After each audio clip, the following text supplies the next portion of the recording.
Hola, buenas tardes. Estamos otra vez aquí en Saint-Chartier y hoy estamos en el Salón Imperial Chino, que lo veis por el color rojo, un color muy oriental, y en realidad es un salón donde guardamos recuerdos como en homenaje a la dinastía Qing, la última dinastía imperial china, Manchú. Y bueno, pues aquí tenemos estas cosas, hay cuadros de antepasados, de funcionarios chinos, hay objetos, porcelanas, hay incluso un edicto imperial en seda escrito en lengua manchú y en lengua mandarín. Y luego tenemos detrás mío a Cixi, la última emperatriz, fue llamada la emperatriz regente o la emperatriz viuda. Ella la verdad es que vivió una vida muy tumultuosa. Pensemos, estamos hablando de mediados del siglo XIX para adelante y le tocó la Segunda Guerra del Opio, la rebelión Taiping, 30 millones de muertos, ojo con la cifra, pues es una brutalidad, y luego la rebelión Boxer, que también fue muy mortífera y sangrienta, y para colofón, la primera guerra chino-japonesa. Todo esto sin contar las intrigas palaciegas entre funcionarios, eunucos, las otras concubinas del harén imperial que seguramente le querían quitar la plaza, en fin, una época terrible. Pero bueno, hoy la idea no es hablar de estos problemas de la dinastía imperial china, sino de cosas que uno ha ido encontrando. Creo que habéis visto en muchas películas que las grandes casas, las mansiones, siempre tienen las buhardillas y los desvanes atiborrados de cosas. Esto no es una excepción aquí. Ahí las dos alas del castillo están que explotan de cosas. Porque antes la gente, al contrario que ahora, no tiraban nada. Y entonces todo, a medida que los hijos iban de casa o morían los inquilinos, pues iban almacenando cosas una detrás de otra.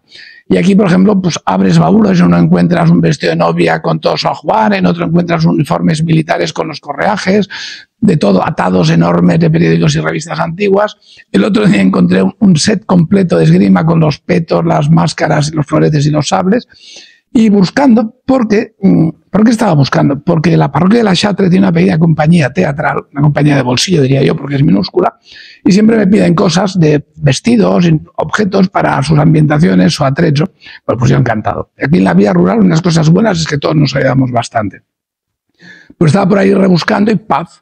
Debajo de varios baúles encontré un enorme baúl metálico de un mimbre súper grueso. Y me llamó la atención porque además había una etiqueta en chino y en francés. Y esto es imposible no abrirlo. Lo abrí y bueno, al principio nada interesante, unas ropas occidentales, trajes, unas camisas de lino, cuellos y puños en celuloide al estilo de los que llevaban antes en las películas mudas, cositas, unos papeles, tal. Pero bueno, en el segundo compartimento inferior me asombré, empecé a encontrar cosas increíbles que no me esperaba. Por ejemplo, un vestido con unos brocados increíbles chinos, esta caja.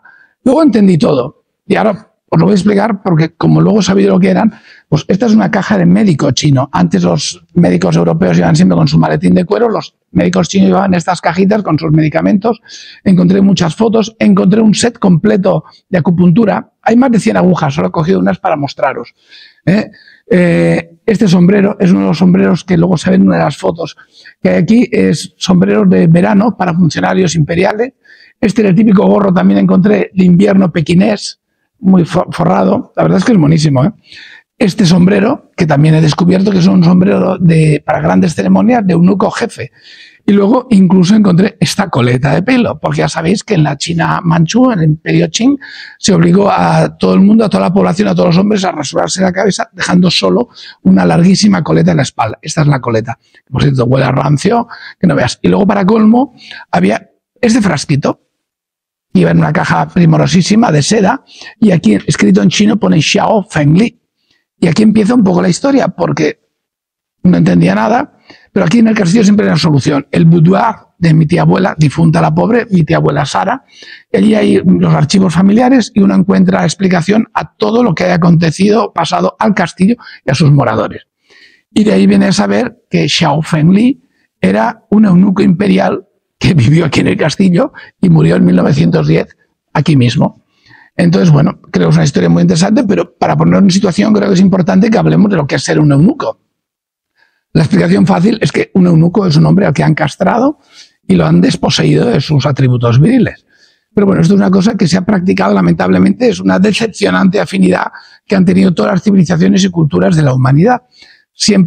Desde siempre se ha castrado por muchísimas razones al enemigo para humillarlo y tenerlo dócil, o porque necesitabas gente que te guardase tu harén, o por mil y otras razones. O incluso podemos señalar que la Iglesia Católica, estando contra la castración, necesitaba castrati para sus coros catedralicios y sus basílicas y sus funciones religiosas.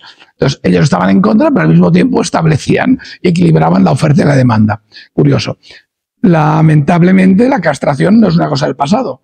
Los carteles de la droga lo siguen practicando para dar como aviso a los carteles enemigos. Los ingleses lo practicaron con mucho entusiasmo en Kenia entre 1952 y 1960, cuando la revuelta Mau Mau de los Kikuyus en pro de la independencia. Más de 1.500 prisioneros españoles desarmados fueron fusilados y castrados en Monte Arruit por los rifeños, etcétera, etcétera. Pero bueno, estos son casos de guerra. Lo sorprendente es que haya grupos que la practican voluntariamente. Por ejemplo, en la India, Pakistán, Bangladesh, hay casi 11 millones de hijras, gente que voluntariamente se castra para pasar a formar parte de esa casta. Y luego en Europa, porque en Europa nos pensamos que nos liberamos de todo y no, tenemos de todo como los demás. En la Rusia ortodoxa estaban los Skopsi, que milagrosamente han sobrevivido hasta principios del siglo XXI, sobrevivieron incluso a la Unión Soviética, ya sabéis que arrasaba con todas las religiones habidas y por haber en su terreno, y los Skopsi era una secta rigurista que era una derivación de los Gilis, otra secta en la que parece ser estuvo metido Rasputin antes de llegar a la corte, y los Skopsi preconizaban entre los fieles escogidos la castración para los hombres y la mastectomía para las mujeres y la ablación. Como sigue sucediendo, muchos, estaba leyendo el otro día que se calcula que en Francia hay unas 12.000 ablaciones al año. O sea, son cosas que lamentablemente no han desaparecido. Pero bueno, no nos preocupa lo de toda esta gente, vamos a centrarnos en el tema chino. En China, a los que les gustan muchísimo los números, siempre desde tiempos muy antiguos han existido los 5 castigos. Existían los 5 castigos. Uno de ellos era el gongxi, que era la castración. La castración, ¿a quién se aplicaba? A los guerreros enemigos derrotados. Luego también exigían eunucos como homenaje de otras tribus o pequeños reinos feudatarios. Luego había otro tipo de castración mucho más penosa, pues al fin y al cabo el que es un militar ha tenido la oportunidad de defenderse antes de llegar a esta situación.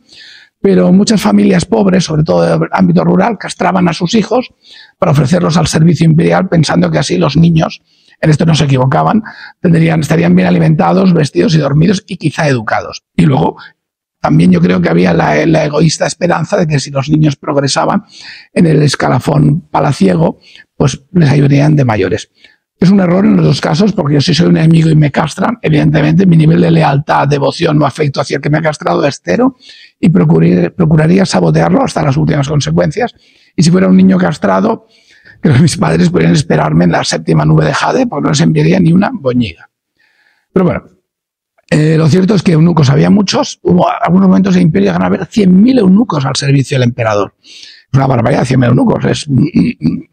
Vamos, creo que Francia tiene un ejército de 40.000 personas, o 65.000, imagínate, de 100.000 eunucos.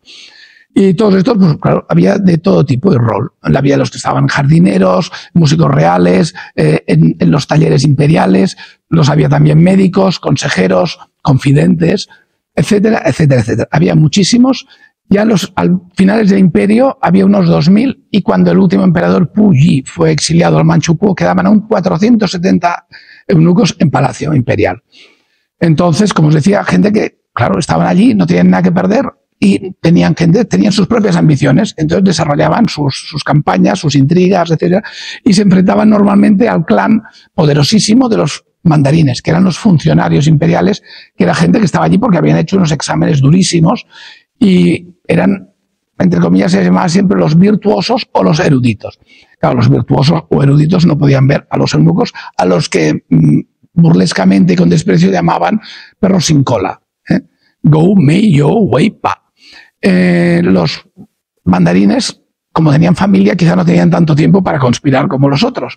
Pero los otros, además, al venir de ambientes pobres, no tenían tantos reparos y se asociaban con todo el mundo que podían para llegar a sus objetivos. Entre ellos es famoso que se asociaban con todos los servidumbre femenina de palacio, doncellas, camareras, masajistas, todas las bailarinas, y llegaban a hacer asociaciones que los chinos, con ese sentido del humor que no conocemos, pero que cuando conoces es muy divertido, a estas asociaciones se llamaban parejas vegetarianas o duishi. Pero bien, entonces hemos comprendido un poco lo que es el mundo de los eunucos y ahora vamos al proceso de ser eunuco, que es terrible, ¿no? Estamos hablando de la emasculación, castración, y es una situación terrible, pero creo que para comprender el horror de todo ello hay que explicarla breve y elegantemente. De entrada, en la ciudad imperial había una parte, un compound destinado a los eunucos. Había eunucos con cargos superiores que tenían sus propios palacios, pero en el compound de los eunucos, donde ellos vivían, había una zona dedicada a guardar los atributos perdidos, que en China, con esa ironía fina que tiene, y otra vez con los números, se llamaba la pérdida de los 3 tesoros. Pues bien, ahí en hangares atravesados por grandes bambús, colgaban recipientes con formol o licor chino o alcohol, no sé lo que ponían, y ahí colgaban los 3 tesoros, que eran el pene seccionado y los 2 testículos. Cada jarra llevaba una cinta roja con el nombre del imperfecto, y cuando moría, por todo este rollo budista chino, al igual que los judíos, creen que el cuerpo tiene que estar completo al ser enterrado. Entonces, al morir, descendían la jarra y la ponían en la tumba del eunuco para que sí pudiera reunificarse con sus 3 preciados tesoros en el más allá. O sea, dentro de cabe había cierto nivel de compasión y de caridad. Bueno, ya tenemos claro que en el compound de los eunucos, en la ciudad prohibida, había esta zona donde se almacenaban las jarras con los atributos seccionados, pero también en ese mismo lugar había otro pequeño salón, sala o como le queráis llamar, donde se procedía a la operación de castramiento. Allí es terrible, pero bueno, hay que saberlo. Normalmente había una silla con un agujero en medio, evidentemente para que colgasen o pendieran los elementos a seccionar. Las operaciones las llevaban a cabo eunucos, quizá por aquello que mal de muchos consuelo de tontos o cuanto más mejor. Eran ya eunucos con cierta preparación médica y utilizaban unas hojas afiladísimas, y normalmente se hacía de un solo tajo, y normalmente que lo hacía cobraba 6 monedas de plata. No recuerdo el nombre de la moneda, no sé si era un yuan de plata, no sé qué tipo de moneda era. Pero el tema está en que una vez te seccionaban, que debía ser doloroso porque era sin anestesia, procedían a aplicarte una pomada curativa para evitar que tuvieras hemorragias o infecciones, que estaba hecha con pasta de guindilla ultra picante. Entonces, no sé, imaginaos primero el terror psicológico de saber que te llevan allí para caparte. Luego que te sientan en la silla, te atan y que te cortan eso en vivo, y luego para colmo te ponen la pomadita. No sé, yo me imagino unos aullidos como Transilvania, Luna Llena y en Fiesta Mayor. Y bueno, otro tema importante es que hay que señalar es que mucha gente moría, casi 1/3 de esos eunucos morían después de la operación, que es lo mismo que está pasando en África con las ablaciones. Muchas chicas mueren por infecciones gravísimas y porque muchos de los que lo practican en África no tienen ningún tipo de conocimiento médico. Un horror todo completo. Y encima, aquellos que sobrevivían arrastraban secuelas toda la vida. Algunas muy interesantes, pero no es el tema de hoy. Pero una de las desagradables es que la castración te produce incontinencia urinaria. Con lo cual, ya os imagináis los desaguisados que perpetraban, y los mandarines, con su mala leche que hemos conocido, pues hacían comentarios e incluso escribían sonetos burlescos sobre eso. Y en el subconsciente chino algo debe haber quedado, porque cuando alguien huele muy mal le dicen apestas como un eunuco. Con lo cual está clara la situación. Pero bueno, vamos a Xiao Fengli. Xiao Fengli, para su desgracia, era un eunuco, pero lo habían formado como médico especializado en medicina tradicional china porque había demostrado sus capacidades. Y los chinos no eran tontos, fueras el grado que tuvieras, si tenías capacidades te las ayudaban a incrementar. Entonces, él estaba destinado en el Palacio de Verano, justo cuando en la Segunda Guerra del Opio fue una vergüenza. Las tropas expedicionarias franco-británicas robaron primero y vandalizaron el palacio y luego lo quemaron. Uno puede entender que una guerra mates o tal, pero destruir belleza, pues es triste, ¿no? También. También mataron a gran parte de los soldados y la servidumbre del palacio. Y afortunadamente, entre las tropas expedicionarias francesas, esas tropas, había un capitán de cirujano, un capitán médico cirujano de la Armada francesa, que además se había vuelto un amante de la cultura y además estaba interesadísimo en la medicina tradicional china, y fue él quien salvó a Xiao Fengli. Esta persona era un antepasado mío, Joseph de Lansignac, era una bellísima persona al parecer, enseguida lo acogió, lo ayudó, y bueno, Xiao Fengli volvió a tener suerte, porque uno de los planes de mi antepasado era pedirse la baja militar y volverse aquí a Saint-Chartier para practicar la medicina rural. Una vez terminada la expedición franco-británica con la rendición total del imperio chino y con unas condiciones lamentables que la emperatriz Cixi no tuvo más remedio que firmar, él se volvió a Francia y le propuso a Xiao Fengli volver con él. Xiao Fengli tenía claro que los días del imperio estaban contados y se vino pues sin ni corto ni perezoso, se metió en el paquebote de vuelta. Y bueno, y aquí pues tuvo una vida muy diferente. El castillo es enorme, hay dependencias, hay casas exteriores. José de Lansignac, como era de la familia, tenía una de las casas exteriores y Fengli se fue a vivir con él como asistente. es una especie como de mayordomo, asistente y ayudante para temas médicos. Ahora actualmente, seguramente, con esta manía de poner etiquetas, le habrían atribuido algún género extraño o alguna conducta. Yo creo que simplemente eran muy amigos, se tenían respeto mutuo y se ayudaban mutuamente, porque mi antepasado es cierto que no tenía ni mujer e hijos, cosa que en la época también no era muy habitual. Bueno, y si había algo más, pues quizá, como decían humorísticamente los chinos, era una pareja vegetariana, un duishi. Y bien, a nuestro querido Xiao Fengli le fue bien aquí, porque acompañaba a mi antepasado a todas sus visitas médicas, él fue aprendiendo, su francés ya era excelente, era un hombre educado, los franceses locales quizá eran un poco reticentes al principio de ver un extranjero, un chino ayudando aquí, pero todos hicieron al uso enseguida detrás por la confianza que tenía mi antepasado y por las buenas maneras y capacidades de Xiao Fengli. Y además recordemos que él como cirujano tenía que haber castrado bastantes eunucos también, porque era una de sus funciones, y aquí en el campo la castración está a la orden del día, que si caballos, perros, toros, cerdos, con lo cual tenía su campo de batalla realizado. Y luego además en medicina tradicional china y en Qigong, él era un experto en acupuntura, de ahí todas estas agujas y otras cosas que he encontrado que no sabría describir su función. Y bueno, conocía perfectamente el mundo de los masajes y en el duro trabajo de campo las lesiones musculares y nerviosas son habituales. Con lo cual se ganó el aprecio de todo el mundo. Lamentablemente, mi antepasado murió antes que él siguió viviendo en su casa. Hay que añadir de paso que los eunucos, quizá por el hecho de no tener que aguantar una familia o unos hijos, sobre todo adolescentes, viven muchos más años y tienen una mayor longevidad que los no emasculados. Él vivió aquí, murió, pero claro, nadie sabía que él era un eunuco y le enterraron en el cementerio para extranjeros de La Chatre, pero nadie le llevó la cajita con los 3 tesoros, que estaba, como repito, cubierta en una cajita espectacular, sino que la juntaron con todas sus cosas y respetuosamente la guardaron en este bol de mimbre. Bueno, yo, conocedor de la realidad, me comprometo a retribuirle sus precios, sus preciados, para que pueda vivir tranquila y cómodamente y en el más allá. No sé cómo lo montaré, pero lo voy a hacer.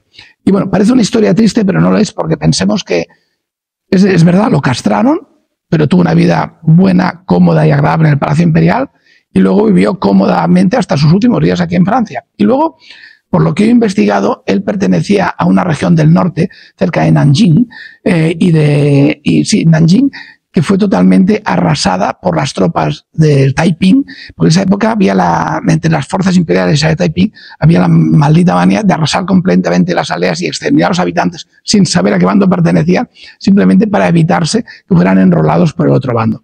Su aldea fue arrasada, su familia fue aniquilada, o sea que dentro del horror de la castración, él fue un hombre afortunado.